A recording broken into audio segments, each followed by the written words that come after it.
Rádio Piauí.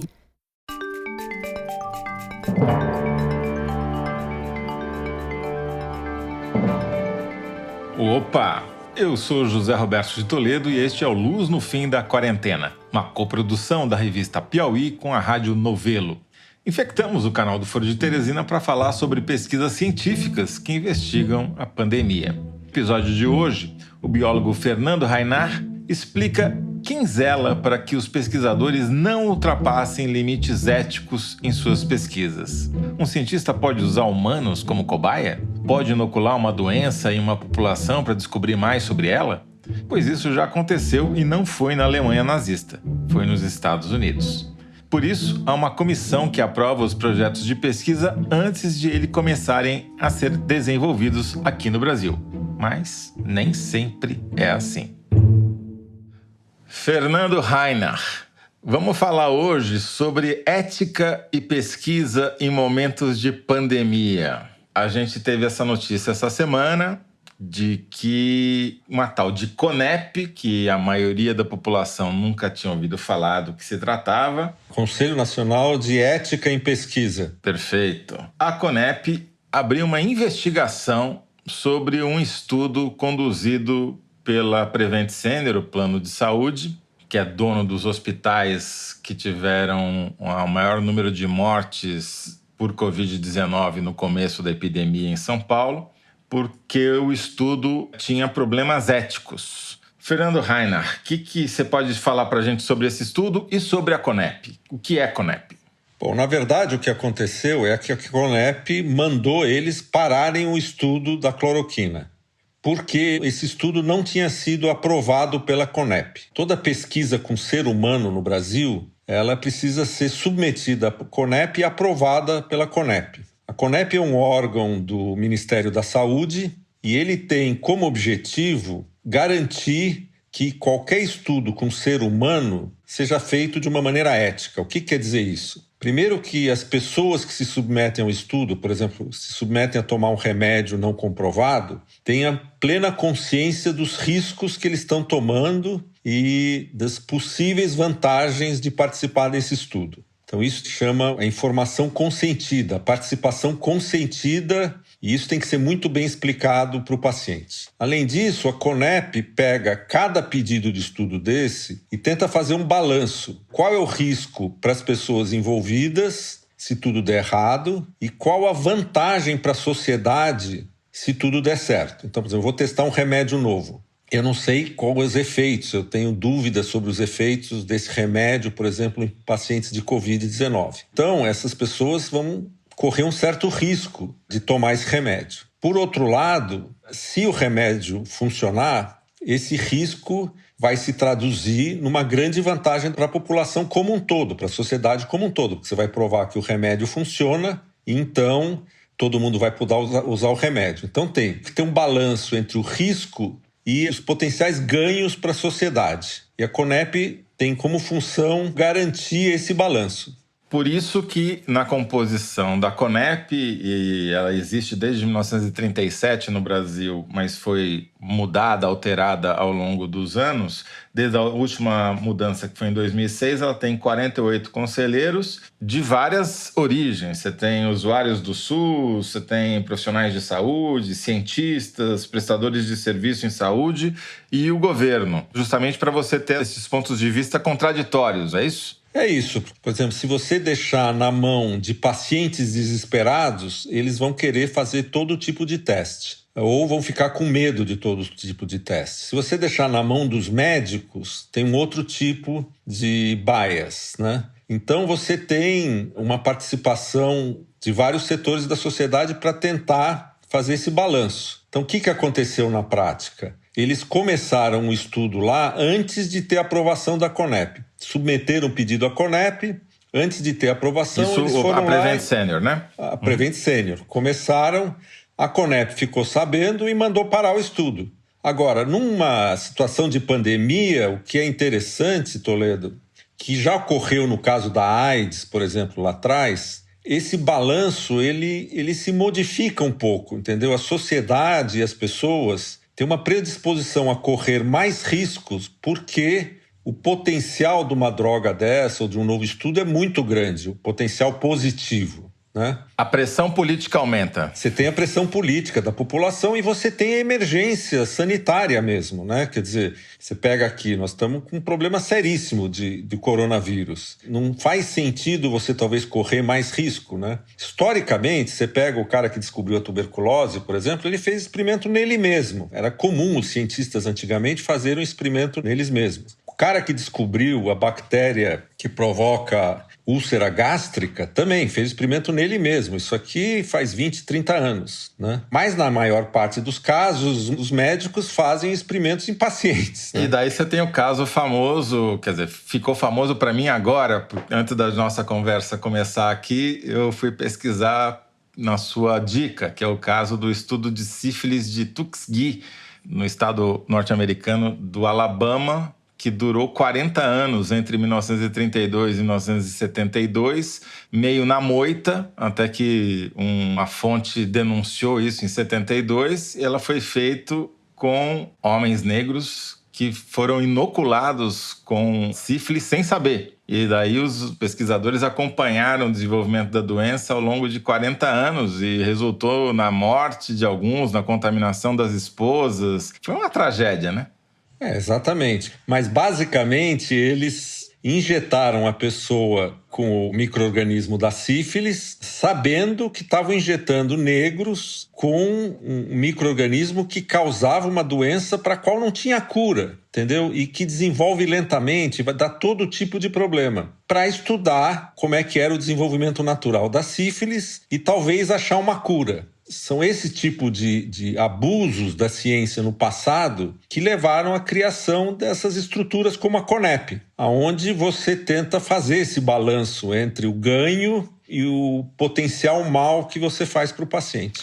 No caso específico da cloroquina aqui no Prevent Senior, a notícia que saiu no Estado de São Paulo, no jornal Estado de São Paulo, que deu o furo, dizia que eles começaram um estudo sem autorização nenhuma, daí mandaram um pedido de estudo para a CONEP, falando em 200 pacientes que seriam testados, já tinham começado a fazer o tratamento antes de batizar aquilo de estudo e diziam que iam testar 200, mas na verdade testaram 700, quer dizer, não parecia muito pesquisa, né? Parecia mais um tratamento em larga escala que eles estavam dando outro nome. Mas a CONEP, por exemplo, ela precisa dar autorização para qualquer pesquisa envolvendo o ser humano no Brasil? Na verdade, sim. Qualquer pesquisa envolvendo o ser humano, mesmo envolvendo dados de pessoas. Se eu quero pegar um banco de dados que tem todos os dados pessoais de uma pessoa que tem uma doença tal, precisa autorização da CONEP. A CONEP também olha com cuidado se a quantidade de pessoas que estão sendo envolvidas no estudo é grande demais. Ela tem que ser a menor possível para dar resultados significativos, entendeu? Se o pesquisador fala, olha, eu vou tratar 5.000 pessoas para ver se funciona, a CONEP fala, olha, não precisa, você tem que tratar primeiro 6 pessoas, ou 20 pessoas, ou 30 pessoas. Para diminuir o risco. Para diminuir o risco, entendeu? Então eles olham tudo isso. A CONEP, ela tem uma situação complicada, porque se ela é muito rigorosa, ela impede o desenvolvimento científico, entendeu? Porque se ela falar não pode fazer nada, isso não pode, esse risco é grande demais, não pode isso, não pode aquilo,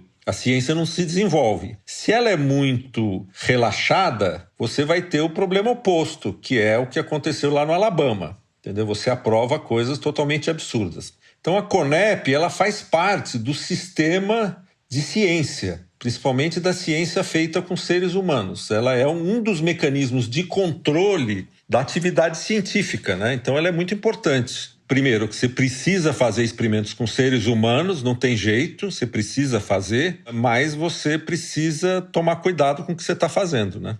Agora, em épocas de crise, como no caso dessa pandemia, a pressão política aumenta exponencialmente junto com o número de mortes e a tentativa dos líderes políticos é sempre influenciar as pesquisas, os pesquisadores e esses comitês de ética para que os controles sejam afrouxados em nome de um bem maior, digamos assim. E aí é muito difícil, porque o benefício potencial aumenta muito nessa situação, né? Você está no meio de uma pandemia. Se uma coisa der certo, ela tem um impacto muito maior. melhor. Então existe essa pressão, parte dessa pressão ela é legítima. No caso da AIDS no passado, os pacientes com AIDS fizeram uma pressão enorme para começarem a tomar remédios antes deles estarem totalmente comprovados, conseguiram ganhar essa batalha. Então o problema é real. A azitromicina foi assim?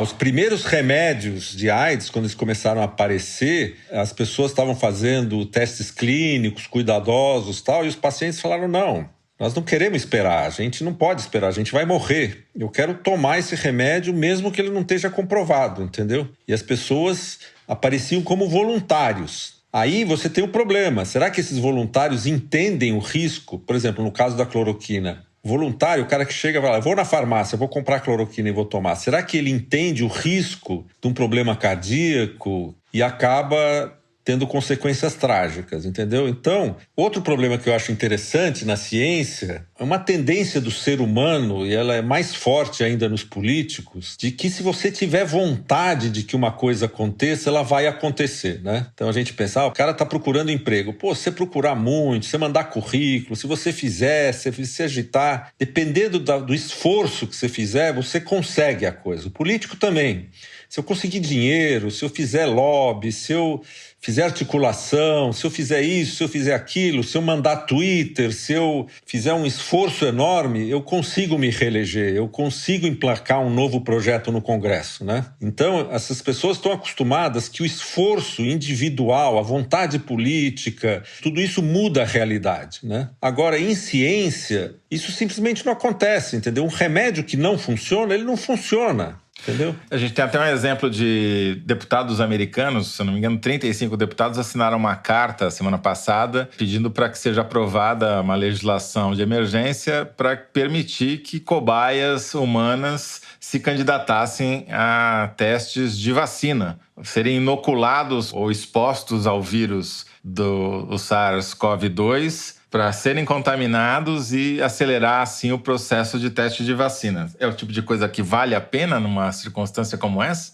Exatamente. Quer dizer, você ter pessoas que são voluntários para isso é perfeito, contanto que você tenha certeza absoluta que essas pessoas que são voluntárias entendam perfeitamente os riscos. E é muito difícil você explicar para pessoas leigas e elas terem uma percepção real do risco que elas estão entrando. Então você tem esses especialistas de uma coisa como a Conep, por exemplo, que vai falar, olha, você não vai conseguir explicar isso para as pessoas, entendeu? Então isso você não pode fazer. E os políticos têm essa coisa, não, se eu baixo uma lei, a coisa vai acontecer. Mas não adianta você baixar uma lei dizendo, caro SARS-CoV, você não pode mais se espalhar no Brasil, você é uma gripe fraca, eu decretei que isso é isso, daí eu ponho no Twitter, eu faço, aconteço, não muda a realidade, entendeu?